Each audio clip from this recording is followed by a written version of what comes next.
Bhagavad Gita, Chapter 4. In Chapter 4, Lord Krishna tells Arjun about the ancient tradition of yoga and about the reasons and circumstances of his incarnations. Whenever there is a decline of dharma or of righteous conduct, and whenever a dharma or unrighteous conduct increases, then God takes on a body and is born into this world to protect the righteous, to destroy the sinful, and to re-establish dharma. God appears on this earth again and again from age to age. He also tells about proper action, about prohibited action, about selfless action, about inaction and non-action, about the various sacrifices described in the scriptures, and about the destruction of all sins on attaining the knowledge of Brahma, the Supreme. Chapter. Lord Krishna says, "Listen, Parth, at the very beginning of time, I taught this imperishable yoga to the Sun God, who taught it to his son and the father of mankind Manu, who in turn passed on the knowledge of this yoga to King Ikshvaku. In this way, the knowledge of this eternal yoga was handed down from one royal sage to another. However, because of long lapse of time and after the passing of many ages, people forgot it, and this knowledge was lost to the world. That very same knowledge, which is the foremost and the deepest secret, I have today revealed to you, because you are my devotee and friend, and also because you can understand this profound divine secret." Arjun, however, finds this hard to believe and asks, "But Keshav, the Sun God was born much before you, and your birth is much later, in fact many ages after his. How then do I believe that you did indeed reveal this secret to him at the very beginning of time?" Lord Krishna explains to Arjun, "Listen, Arjun, you and I, both of us, have had many births before this. We have both been born many times before this. I remember all my births, but you do not. Though I am the unborn, and though my Atma is imperishable, though I am the Lord of all beings, even then, by my divine power, I subjugate my divine being to my own creative nature and come into existence. Whenever dharma, whenever righteousness and good conduct declines, and whenever dharma or unrighteousness is on the rise, when sin starts dominating, then do I incarnate myself for the protection of the good, for the destruction of the evil, and for re-establishing dharma. I take birth in this world. I am born into this world again and again from age to age." One who in this way truly understands my divine births and actions, on his death, when he leaves the human body, he is not born again, but comes to me, freed from desire, fear and anger, seeking shelter in me, merging themselves fully in me, and purified by knowledge. Many people have attained to my station. Whatever I am, they too have become that. The way people come to me, I accept them as such. People on all sides follow my path. Those who seek the fulfillment of their desires during their lifetime itself worship the lesser gods, because in this world of men, the fruit of action comes very quickly. Based on the three attributes of nature, Satugun, Rajagun, and Tamagun, and on the division of work, I created the four classes of people. Although I am the creator of this work-based class system, yet know this, that neither do I do any action, nor is there any change in me, because I am the non-doer and I am the indestructible. Action does not pollute me, action does not stick to me, nor do I have any desire for the fruit or the reward of my actions. Whosoever knows me thus, though he works, though he acts, yet he does not get bound by such work or action. He does not come under the bondage of his actions. In ancient times, in the days of old, people desiring liberation, knowing this, did their work, did their actions selflessly, without regard for reward and without desiring the fruit of their work. You too do as the ancients did. What is action? What is forbidden action? What is inaction? Doing what action is proper and what improper?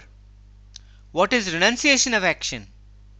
All these questions have baffled even the very wise. They too have had their doubts and misgivings about them. They too have not been able to understand these properly. I will tell you what action is, knowing which you will be freed from all faults, all taints, and all blemishes. The duty prescribed by the scriptures, one's ordained and natural duty, is the only correct action. It is the action worth doing. One should understand it fully and properly. What is forbidden action? What is improper and inappropriate action? The action one should never do. It is necessary to know these as well, so that these can be avoided. Inaction or non-action, and the renunciation of action, one should understand these as well. To understand the nuances, the depths, and the intricate nature of action is very difficult, because the nature of action is very complex indeed. One who is able to spot inaction or inactivity in the action, and action or activity in the inaction, who can see that there is action in the middle of inaction and inaction in the middle of action, he is a yogi, he is wise. The person who can see beyond what is outwardly apparent, even though he does all his actions, yet he is never in bondage to his actions, and he remains in the divine state. One whose all actions have become freed from the desire of the reward of those actions, whose all actions have been burnt in the fire of knowledge, such a person the wise call a pandit, a learned one.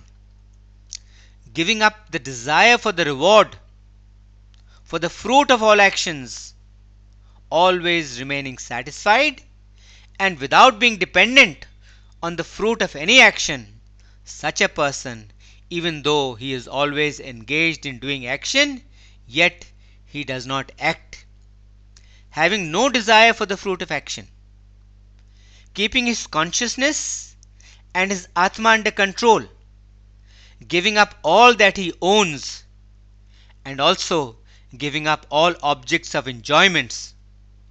One who does action only to maintain the body functions, such a one never gets any taint or fault. The person who is satisfied by whatever comes his way, by chance or otherwise, without in any way desiring it or making any effort to obtain it, and who has transcended and risen above the dualities of happiness and sorrow, good and bad, loss and gain, who is free from envy, who remains the same in success and in failure, such a person, even though he does action, even though he does work, yet he does not come under the bondage of work. One who does all his actions in the spirit of sacrifice, whose mind and intelligence are firmly established in wisdom, who is emancipated, and whose desires for and attachment to the fruit of action have totally melted away, the actions of such a one get completely absorbed in Brahm, the Supreme.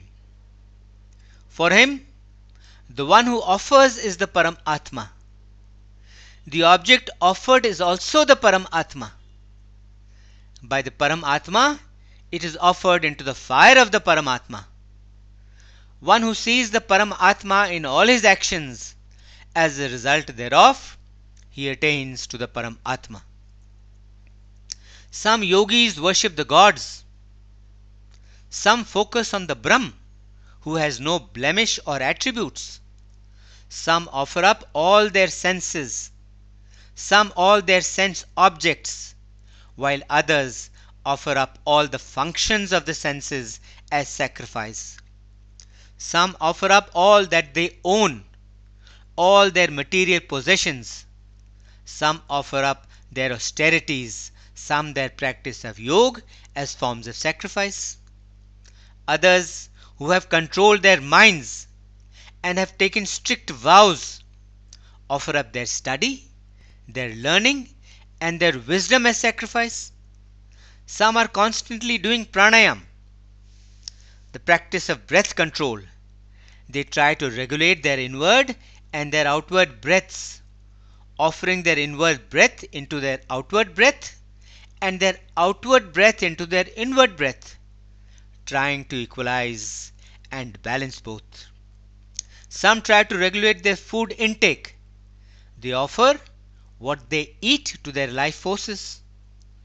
All these are the knowers of sacrifice, and through a life of sacrifice, all their sins get burnt and they become free from sin. Those who eat the purified, sacred remains of the sacrifice, they attain to the eternal Brahm. But those who do not sacrifice, this world is not for them, much less the higher regions of heaven and above. In this way, the various sacrifices have been described in the scriptures. Understand that they all originate from action, from work, and that they all lead to Brahm, knowing which you will be freed, you will be liberated. Because material things bind, and knowledge and wisdom liberate.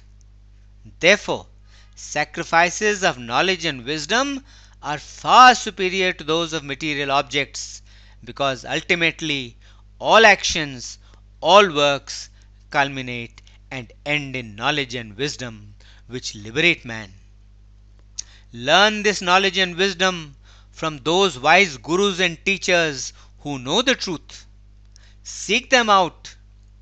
Go to them in all humility, and with a seeking, open, and questioning mind, learn this knowledge and wisdom from them through patient study and inquiry. And when you have attained this knowledge and wisdom, and understood it properly and fully, then there will never again be any doubt or misgiving in your mind, because through this knowledge and wisdom, without a shred of doubt, you will see all beings, all existence, the entire creation, first within yourself, then you will see them all in me as well. Even if you be the biggest of sinners, you will, by the boat of wisdom, cross over even the biggest ocean of sin. Fire burns up all its own inherent fuel, and also everything else which comes within its reach. It burns and reduces everything to ashes.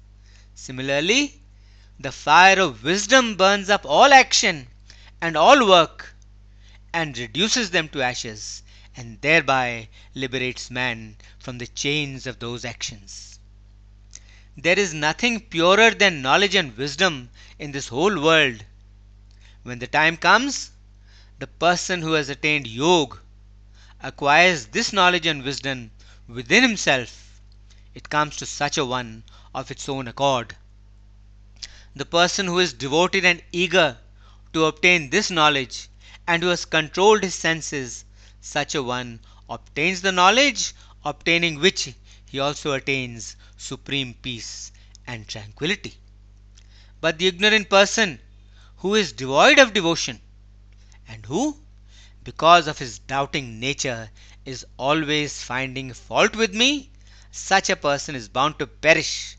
For such a one, there is neither this world, nor heaven, nor even happiness. One who, through yoga, has renounced all actions, who, through knowledge and wisdom, has destroyed all his doubts. Such a person has gained control over his Atma. Such a one I do not bind in the bonds of action. Parth, your heart is full of doubts because of ignorance. With the sharp and strong sword of knowledge and wisdom, cut off and completely destroy all these doubts. Seek refuge in Yoga and stand up to do battle. End of chapter 4. Om Shanti Shanti Shanti Om.